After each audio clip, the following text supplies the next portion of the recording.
Sans la proximité de la mer, la deuxième ville d'Israël n'aurait sans doute jamais vu le jour. Autrefois, Tel Aviv était le port d'accueil des Juifs de la diaspora. Aujourd'hui, le flux d'immigrés volontaires semble ne jamais vouloir se tarir.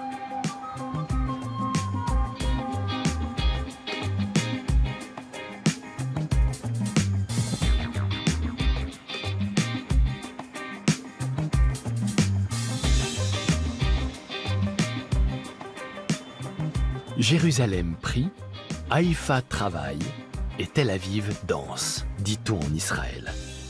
La ville blanche fait la part belle à l'art de vivre, la créativité et l'individualité. Pour certains, les habitants de Tel Aviv vivent comme dans une bulle. Pour d'autres, ils sont assis sur une véritable poudrière. La municipalité investit toujours plus dans la sécurité. 24 heures sur 24, des bateaux patrouillent au large des côtes à la recherche d'éventuels intrus. En Israël, chaque citoyen ou presque passe par l'armée, qu'il soit croyant ou non, juif, palestinien ou immigré. Le sergent Tal ne s'inquiète pas pour l'avenir de Tel Aviv. Cette ville se développe de jour en jour, indépendamment des pays voisins. Le Liban et la Syrie au nord, l'Égypte, la Jordanie et la bande de Gaza au sud. Elle restera toujours aussi vivante, malgré tous les problèmes qui l'entourent.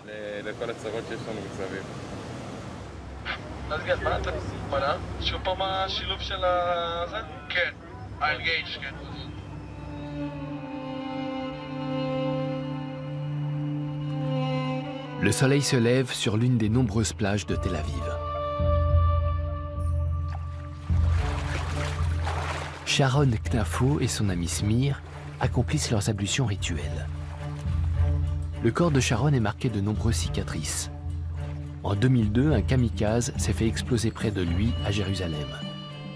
Touché par plus d'une centaine de clous, il a frôlé la mort.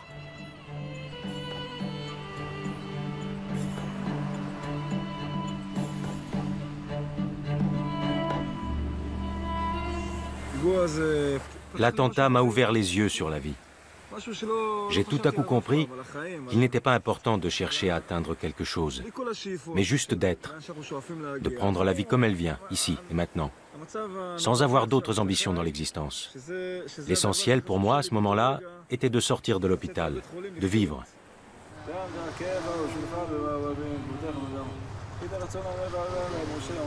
Sharon est devenu un adepte de Rabbi Nachman de Bratslav, juif orthodoxe du XIXe siècle.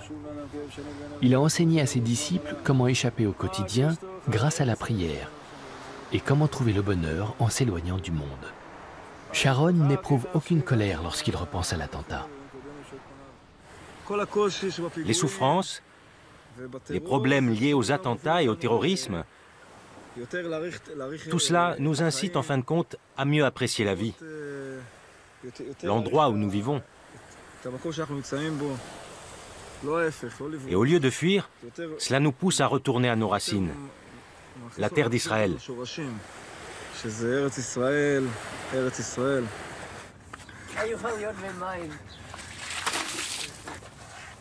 Sharon et ses amis animent souvent des réceptions familiales juives ou des fêtes religieuses. Leur vieille camionnette est connue dans toute la ville.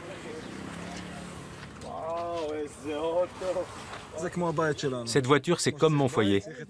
J'en ai autant besoin que le toit d'une maison. Je ne sais pas ce que je ferais sans elle. Non seulement elle m'aide à vivre, mais en plus, au volant, j'ai l'impression d'aider les autres à mieux vivre. Mais je peux aussi les irriter avec cette auto si ça me chante.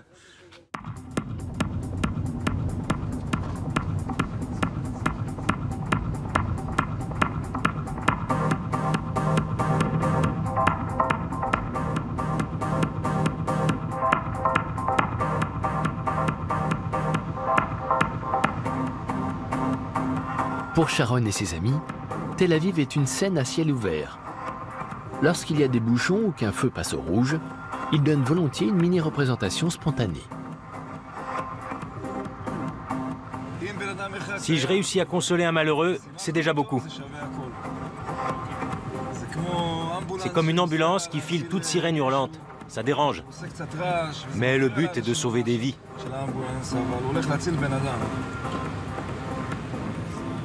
Et Dieu soit loué, ça réjouit un tas de gens.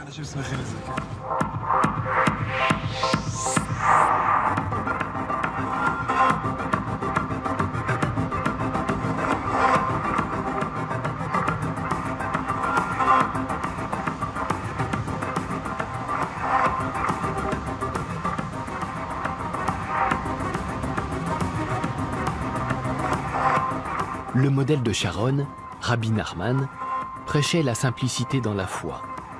Selon lui, lorsqu'on ne trouve aucune raison d'être heureux, il faut se réjouir au moins d'être juif. Tout le monde aspire au bonheur.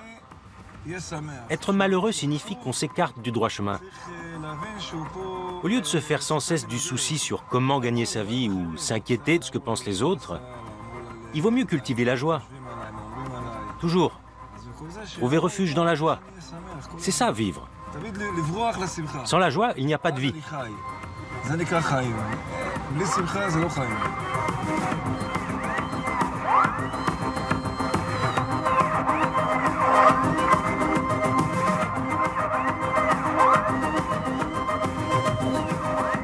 Tel Aviv est une ville où toutes les folies sont tolérées.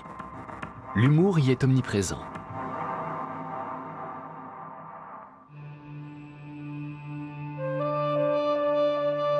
En hébreu, Tel Aviv signifie « colline du printemps ».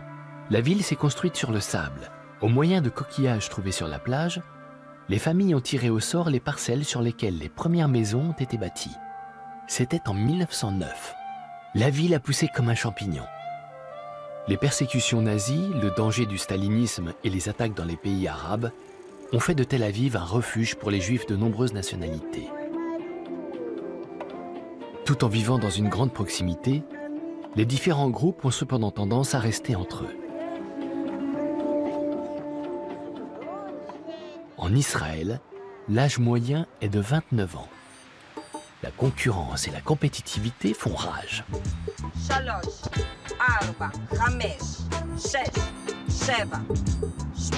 Pour tenir le rythme, certains s'offrent les services d'un coach.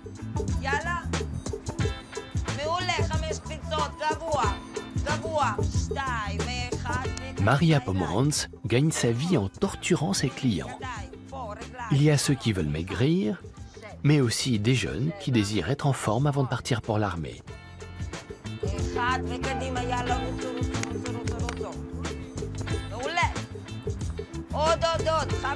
Maria est originaire de Saint-Pétersbourg.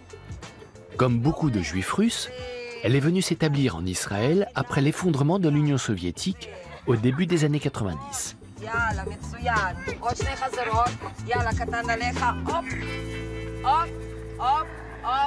Pour elle, le plus important dans l'entraînement, c'est de croire en soi. Adopter ce mode de vie pour garder la forme et une alimentation équilibrée résulte d'un choix. Moi, je l'associe à l'amour de soi. Si on ne s'aime pas, on se fait du mal. Et s'aimer soi-même veut dire aimer les autres aussi.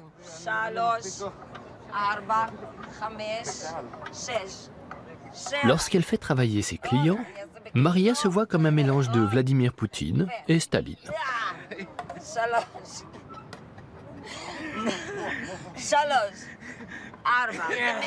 Le culte du corps à Tel Aviv semble être une obsession. C'est peut-être en partie lié à la position d'Israël, toujours sur le qui-vive, cerné par ses ennemis. Les jeunes ne sont pas les seuls à vouloir rester en forme. Dans le pays, l'espérance de vie dépasse 80 ans. À mon avis, ce qui pousse les habitants de Tel Aviv à faire du sport, c'est d'abord cette promenade magnifique. Commencer sa journée par une séance d'aérobic, s'entraîner sur la plage avant de se baigner, je le fais très souvent, c'est juste formidable.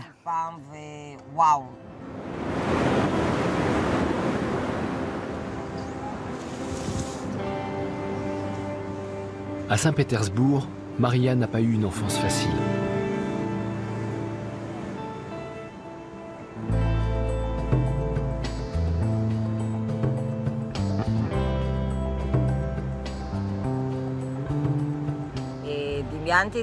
J'imaginais Israël comme un pays exotique. Les palmiers, la mer, le soleil, les gens en tenue légère, les vacances perpétuelles.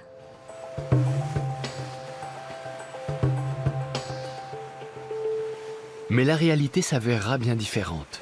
Les 10 premières années, Maria vit dans la rue, dort aux arrêts de bus et mendie pour manger. C'était dur. J'avais une existence très difficile, solitaire et misérable.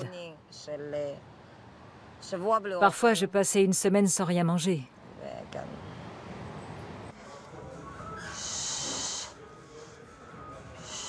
Maria entre pour la première fois dans une salle de sport à l'âge de 27 ans.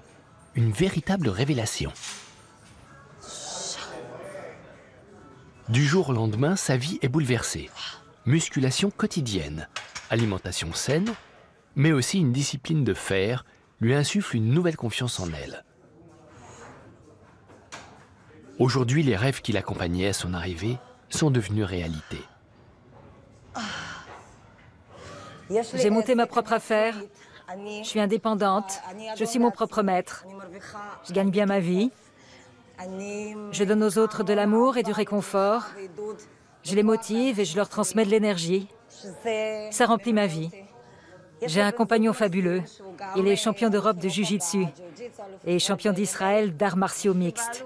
J'ai un champion à mes côtés parce que moi aussi, je suis une championne.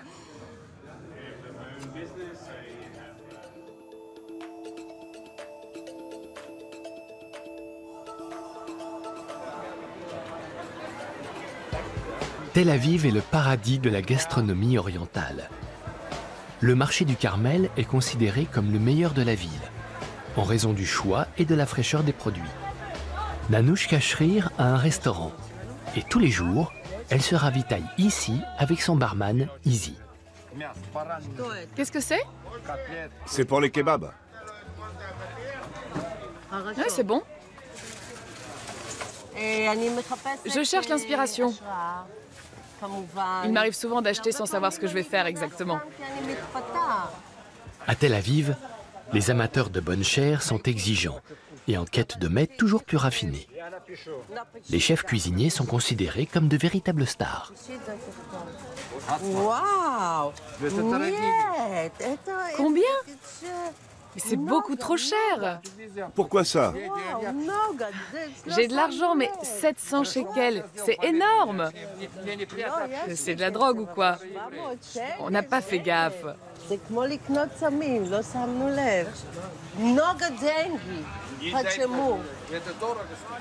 180 € pour quelques épices.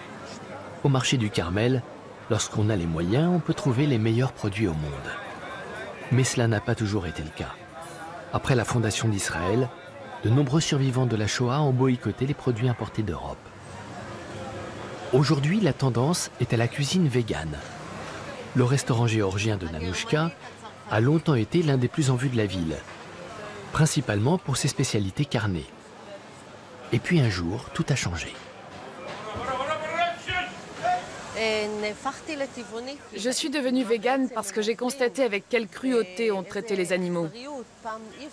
Avant, c'était pas visible, à l'abri des murs. Aujourd'hui, savoir que l'on ingère cette souffrance et a fortiori la servir au restaurant, ça ne profite à personne. Et à mon avis, c'est vraiment inhumain d'en être complice. Le fait de supprimer la viande de sa carte n'a pas terni la réputation de son restaurant, le Nanouchka. Aujourd'hui, les Géorgiens y célèbrent Shavuot, la fête de la terre et de la moisson, avec un repas végétalien bien sûr. Rien ne provient de l'exploitation animale. Le fromage est donc lui aussi proscrit.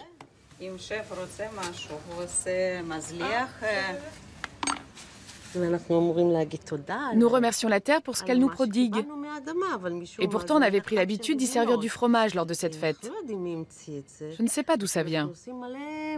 Nous, en tout cas, nous préparons toutes sortes de spécialités et de pâtisseries à base de substituts de lait. Et c'est encore meilleur. Les spécialités géorgiennes, comme le khinkali, sont farcies de tofu et d'épinards, au lieu des traditionnelles viandes et fromages.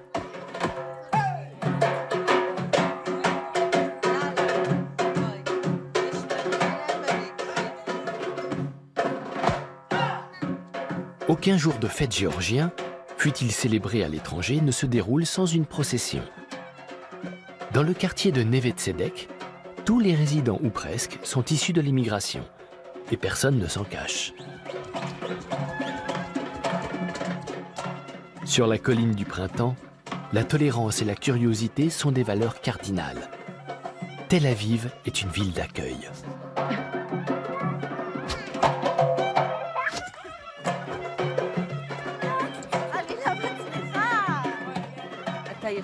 En Israël, on peut être égyptien, géorgien, russe, arménien, tout ce que vous voulez. Moi, je suis doublement bénie.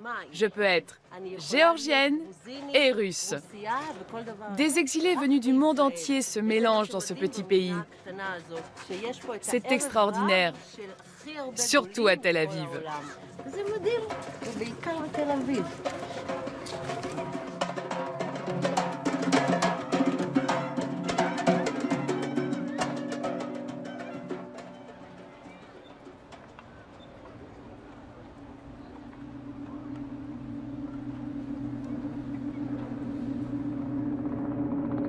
Selon le dicton, il y a 3 saisons en Israël. L'été, l'hiver et la guerre. C'est l'alerte. Dans un des faubourgs de Tel Aviv, un bâtiment a été touché par une roquette. Bilan provisoire, 12 morts et 6 blessés. D'autres victimes pourraient se trouver sous les décombres. Les sauveteurs sont à leur recherche. En Israël, la menace est omniprésente. Mais cette fois, il ne s'agit que d'un exercice. On prépare les jeunes recrues à intervenir en cas d'urgence.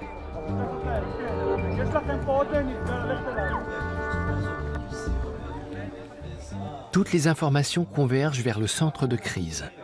Une pièce équipée d'instruments ultra perfectionnés, située 3 niveaux sous terre. Grâce à un approvisionnement en air indépendant et à d'énormes stocks de nourriture, les experts réunis ici peuvent survivre pendant plusieurs mois si nécessaire. Depuis 12 ans, le chef de la sécurité David Aharoni supervise les opérations en cas d'attentat terroriste ou de catastrophe naturelle. Il est aidé par un système d'alerte précoce. Afin de ne pas perturber la vie quotidienne de la cité, Tsahal, l'armée de défense d'Israël, a mis au point un dispositif permettant de circonscrire la zone critique. En d'autres termes, des messages sont envoyés à la population concernée via la télévision, la radio et Internet pour l'informer et permettre aux autres résidents de vaquer à leurs occupations.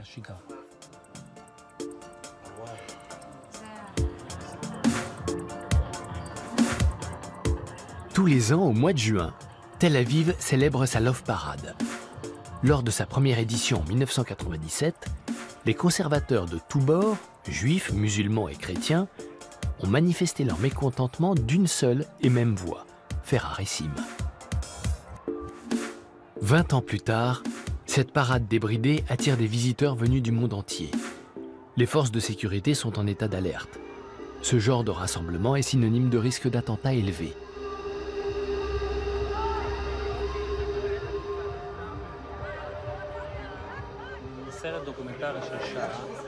11e étage d'un hôtel situé en bord de mer, une suite a été réquisitionnée. Toutes les informations fournies par les différentes forces de l'ordre sont rassemblées dans ce centre de commandement de police. Pour David Aharoni, la Love Parade est l'un des nombreux événements qui font désormais partie de l'identité de sa ville. Tel Aviv est hétérogène.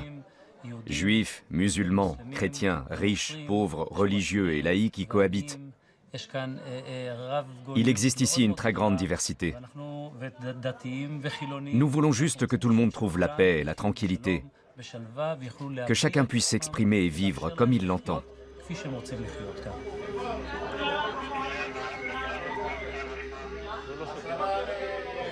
Un message d'alerte a été reçu. Rien n'est encore sûr, mais il semblerait que 2 femmes armées de couteaux déambuleraient dans la foule. Une Palestinienne et une Américaine. David Aharoni est lui aussi à leur recherche.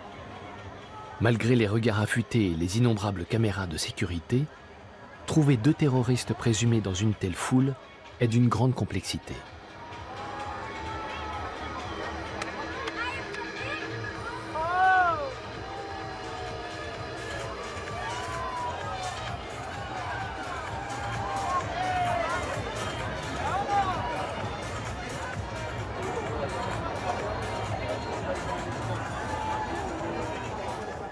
Des physionomistes professionnels sont également sur la brèche.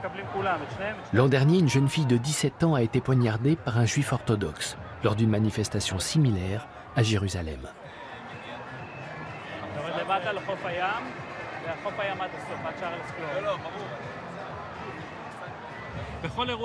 Dans ce contexte, il existe un grand nombre de dangers, de l'intérieur comme de l'extérieur. Il y a la menace terroriste, mais aussi les provocations de la part de ceux qui n'apprécient pas ce genre d'événements. Et au milieu, il y a nos concitoyens. Il est important d'instaurer un climat de sécurité pour qu'ils puissent faire tranquillement la fête et que la vie continue.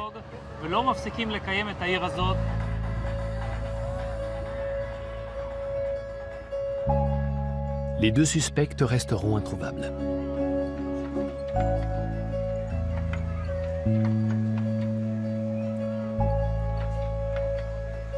Doraya Avita Kontsepolski est créatrice. Elle a grandi près de la plage. Comme beaucoup d'habitants de Tel Aviv, elle fait abstraction de cette menace permanente. Je ne regarde pas les JT. Et je lis très peu les journaux pour pouvoir me lever de bonne humeur le matin, sans penser aux horreurs qui nous guettent.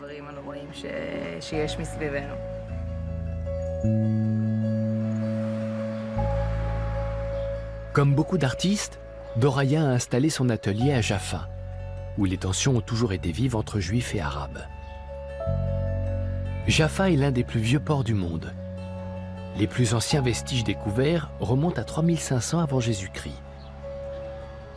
L'histoire de ces ruelles évoque les Phéniciens et l'apôtre Pierre, les sièges des croisés, puis ceux de Napoléon.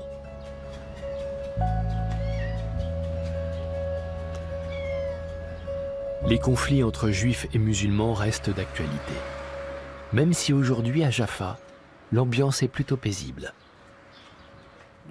L'essentiel pour moi, ce sont les gens. Peu importe d'où ils viennent, quelles sont leurs croyances. Je vis en paix avec eux. J'achète et je mange chez eux, comme n'importe où ailleurs.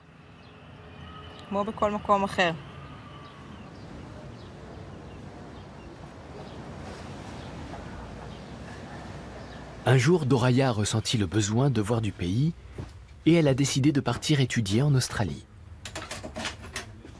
Mais très vite, le mal du pays l'a rattrapée et elle a réalisé qu'elle ne pouvait vivre qu'à Tel Aviv. Beaucoup de gens en Israël pensent que c'est mieux ailleurs, que la plage y est plus belle. Plus jeune, Doraya a pratiqué la natation à haut niveau. Elle vit dans le port à bord d'un voilier. Dans sa vie, tout tourne autour de la mer, d'où les motifs marins que l'on retrouve souvent dans ses créations. Enfant, j'avais peur des poissons. Et pour cette raison, j'appréhendais de me baigner. Paradoxalement, ils me fascinent. J'aime les observer, les étudier. Ils font partie aujourd'hui de ma vie.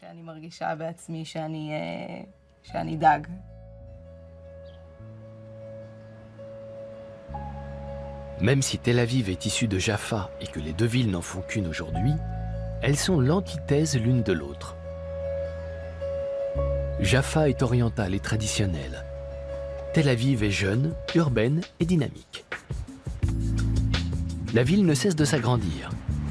Aux 400 000 habitants s'ajoutent au moins 80 000 chiens. Et la tendance est à la hausse. À Tel Aviv, les habitants passent volontiers le Shabbat à Dog Beach. Puis direction le stand de lavage canin entièrement automatisé, sur fond de musique classique, avec pour finir un programme après shampoing.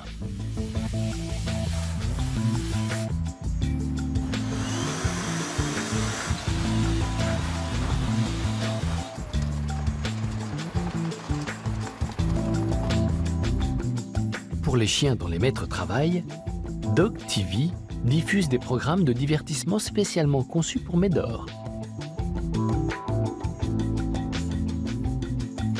Reste un problème qu'Adi Barnea a su résoudre. Les chiens doivent aussi sortir parfois. Adi a fait son service militaire dans une unité spéciale de chiens détecteurs d'explosifs, avant d'étudier le droit. Mais il n'a finalement pas voulu épouser la carrière d'avocat. Il s'est essayé à plusieurs métiers, notamment l'impression de journaux. À un moment, je n'ai plus su ce que je devais faire de ma vie. Alors je me suis demandé en quoi j'étais doué. Quel métier je pourrais exercer pour gagner ma vie, qui ferait sens pour moi et où je prendrais aussi du plaisir. Les chiens. Adi a fondé Dogmen, une société de services entièrement axée sur l'univers du chien. Dogmen emploie 18 personnes et son fichier compte pas moins de 500 chiens. La prise en charge est individuelle. Promenade au parc, visite chez le vétérinaire ou le toiletteur, mais aussi dog-sitting à domicile. Dogmen propose un éventail de services complets pour environ 20 € de l'heure. Beaucoup de clients appartiennent à l'élite économique israélienne. Le service que nous fournissons coûte cher. Mais pour notre clientèle, l'argent ne compte pas. Ils veulent juste que l'on s'occupe au mieux de leur animal. Ce que nous faisons. Nous allons observer les signes d'agressivité. Quand vous voyez un chien comme ça, il veut signifier qu'il n'est pas bien. Si vous le cherchez, il va vous mordre. Et là, c'est juste un petit chien. Celui-ci montre ses dents. C'est l'étape suivante, le dernier avertissement avant la morsure. Si vous voyez ça, c'est que ça va faire mal. Une formation sur les dangers qui accompagne la vie de propriétaires de chiens. Le but est d'apprendre à interpréter le langage corporel de l'animal. Ce chien manifeste qu'il ne veut pas être touché et qu'il n'est pas à l'aise. Regardez, il tente de l'éviter. Regardez ses yeux. S'il était humain, il dirait « Va-t'en, va-t'en ». Dans son entreprise, Adi est le seul Israélien de naissance. Dogmen n'embauche pratiquement que des personnes fraîchement immigrées.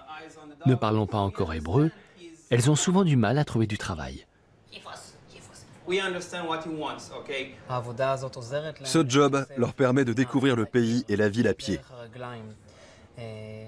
Les nouveaux immigrants croient à la valeur travail. Et puis ils n'ont pas besoin de parler hébreu avec un chien.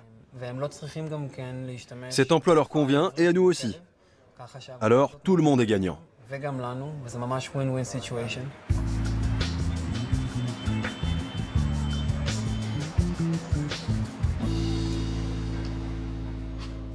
Le travail des dogmen repose sur la confiance.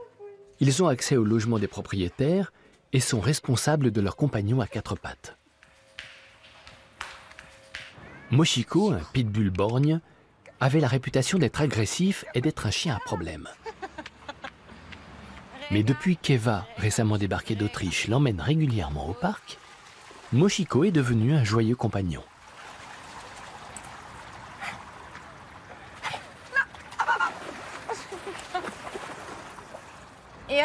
C'est un chien dont il faut d'abord gagner l'amour et le respect. À part ça, il accepte les règles. Je dirais même qu'il en a besoin. Surtout étant donné sa race. Mais c'est un brave toutou. Un vrai nounours qui adore les câlins.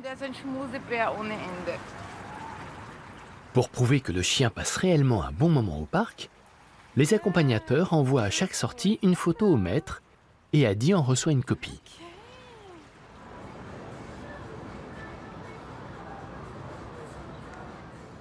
Adi se rend à Ramat HaRayal, la Silicon Valley de Tel Aviv. Israël soutient activement la création de start-up. Les jeunes Israéliens reçoivent une excellente formation en informatique pendant leurs 3 années de service militaire. Ici, ils trouvent des emplois bien rémunérés. Adi a rendez-vous à The Time, un laboratoire d'idées dans le domaine de la vie connectée. The Time est un incubateur pour de lucratives start-up. Sous la direction d'Uri Weinheber, 40 entreprises numériques sont dotées d'un capital de départ, puis lancées. Dans l'un des laboratoires, des spécialistes assemblent un appareil censé révolutionner le comportement de l'humain et du chien. Ogi, c'est son nom, établit des profils de mouvement. Mus par un instinct ancestral, les chiens s'efforcent de cacher leur maladie. pour ne pas être une proie trop facile pour leurs ennemis dans la nature. Ogi doit rendre les modifications de leurs mouvements reconnaissables aux yeux de leur maître. Cet appareil s'adapte à n'importe quel collier, comme celui-ci. Il est facile à fixer et à porter. Dans le bureau d'Uri Weinheber, Yorni, l'inventeur d'Ogi, présente son système de détection précoce. Avec cette puce, nous analysons les algorithmes à différents moments, ce qui donne comme résultat les séquences suivantes. Flairer, se gratter, aboyer, secouer la tête, position statique. Peut-on déceler si un chien boite? Oui. Avec ce système, nous renseignons les algorithmes. Nous avons échantillonné des milliers de chiens que nous avons filmés. Comme vous le voyez là pour ce chien, l'algorithme sait reconnaître qu'il marche, par exemple. Aujourd'hui, je vois tant de chiens que l'on diagnostique trop tard. Qu'il s'agisse d'affections chroniques ou incurables comme le cancer. Je pense qu'une puce comme Ogi pourrait sauver bien des vies. Bien sûr, il y a des intérêts économiques. Les propriétaires de chiens devront se rendre plus souvent chez le vétérinaire. Au cours de l'année écoulée, nous avons reçu à notre grande satisfaction des dizaines de milliers de commandes de la part d'entreprises vétérinaires leaders dans le monde.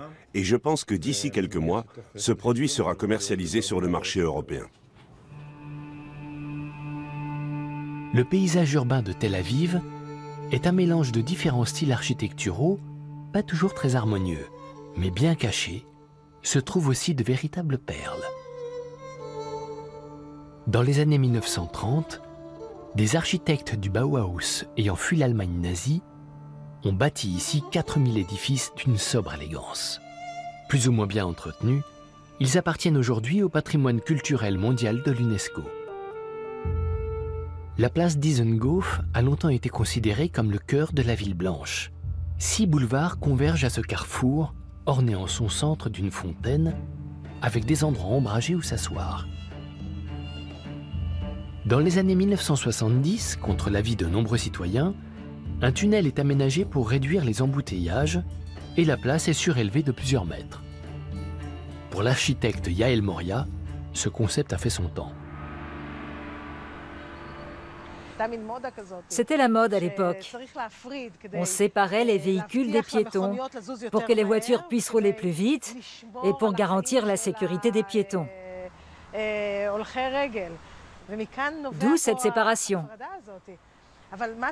Mais du coup, nous avons hérité d'un monde souterrain.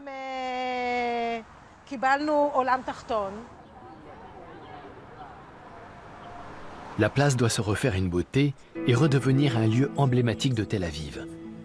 Pour cela, Yael entend la rabaisser de 5 mètres. Piétons et automobilistes se retrouveront ainsi au même niveau. Mais pour l'architecte, ce réaménagement n'implique pas qu'une simple réorganisation du trafic. Il faut redonner à cet endroit la sensation du coucher de soleil. L'heure entre chien et loup est un moment très important dans cette ville. Et avec le bon éclairage, j'espère pouvoir rendre, entre autres, la mer, le soleil couchant et le crépuscule à ce carrefour.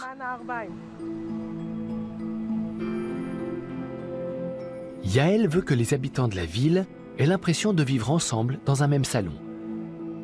À ses yeux, le principal défi est l'absence d'une histoire culturelle commune à tous. Tel Aviv est belle dans sa laideur. La laideur fait partie intégrante de la beauté.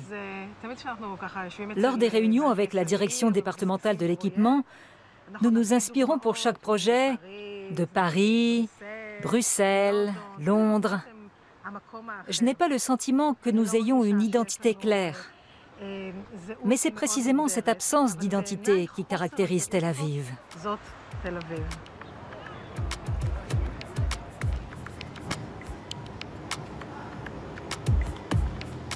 Les graffitis présents un peu partout dans la ville reflètent bien l'angoisse liée au terrorisme. Dédé est l'une des stars de la scène artistique locale. Il se considère comme un touriste urbain. À l'instar de nombreux artistes de rue, il ne souhaite pas être reconnu. Il faut dire que son art flirte souvent avec l'illégalité. Mon art est une fuite, le moyen d'échapper à tout. C'est comme une thérapie que mon corps, mon cerveau, aurait trouvé pour alléger les tensions et résoudre les problèmes.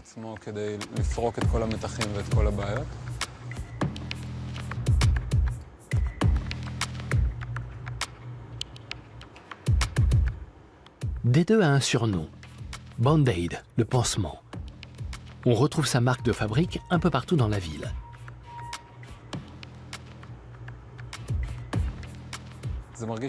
Disons que c'est un signal très israélien, qui évoque un problème et une solution provisoire. C'est très israélien de mettre un pansement sur une plaie, en espérant avoir résolu le problème.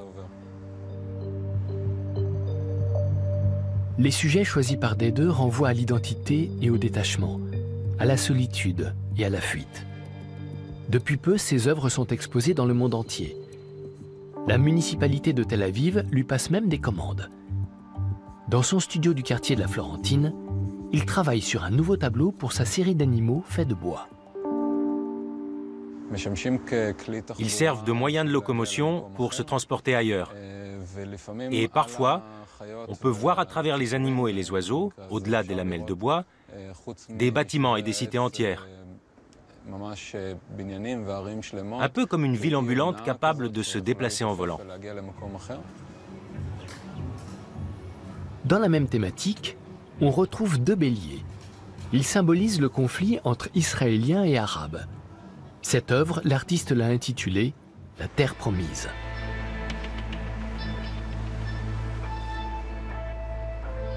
D2 a grandi à Tel Aviv et connaît la ville comme sa poche. Il trouve souvent son inspiration dans l'actualité.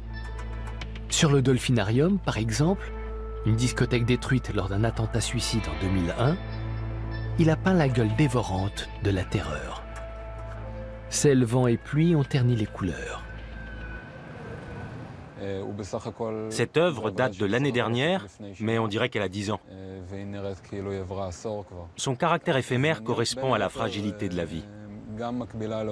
Il faut agir aujourd'hui, car demain nous ne serons peut-être plus là. Hier, il y a eu 2 nouveaux attentats, et 3 victimes sont décédées cette nuit. Ce qui se passe ici incite à profiter du moment, car on ne sait pas ce qui arrivera demain. משפיע על זה כדי שתרגיש שאתה צריך לנצל כל יום, כי אתה לא יודע איפה תהיה מחר.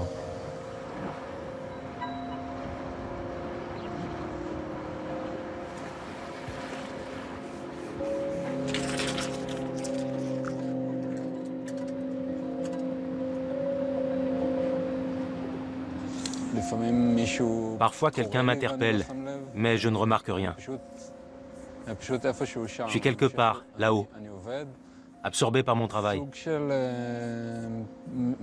C'est comme une méditation qui me vide la tête.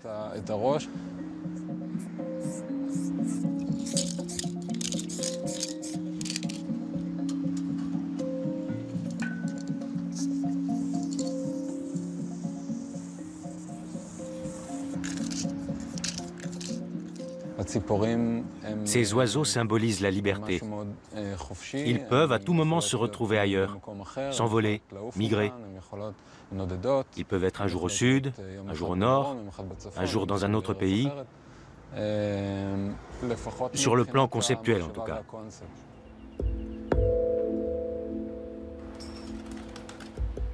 Grâce à un ensoleillement exceptionnel et à une économie au beau fixe, le flot de nouveaux arrivants ne tarit jamais à Tel Aviv. On y vit dans une bulle presque hyperactive et festive. C'est le grand soir. On s'apprête à sacrer les meilleurs bodybuilders. Il faut s'armer de patience. L'attente met les nerfs des candidats à rude épreuve. Maria n'a rien mangé depuis plusieurs jours. Ces dernières heures, elle s'est même privée d'eau pour paraître à son avantage.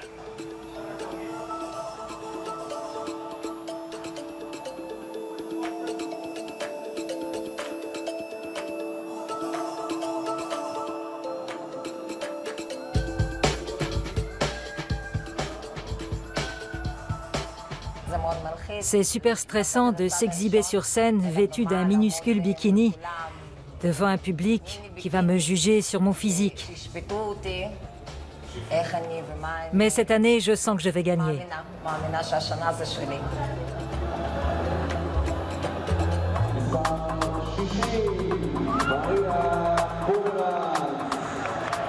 Maria a vu juste.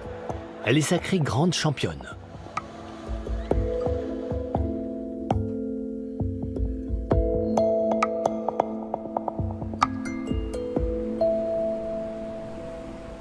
La ville qui ne dort jamais. Un autre des surnoms donnés à Tel Aviv. La plus branchée des cités du Proche-Orient, où les nuits blanches s'enchaînent. Si chacun tient tellement à vivre dans l'instant présent, c'est sans doute en raison de la situation unique de Tel Aviv et de la menace qui pèse en permanence sur elle.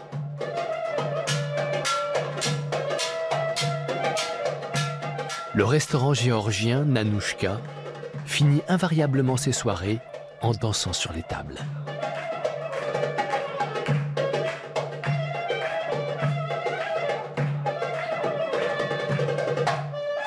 Pourquoi est-il si important de célébrer la vie? Parce que la vie est trop courte et pleine de problèmes, et que la mort est là, si proche. Alors il faut célébrer la vie, comme si chaque jour était le dernier.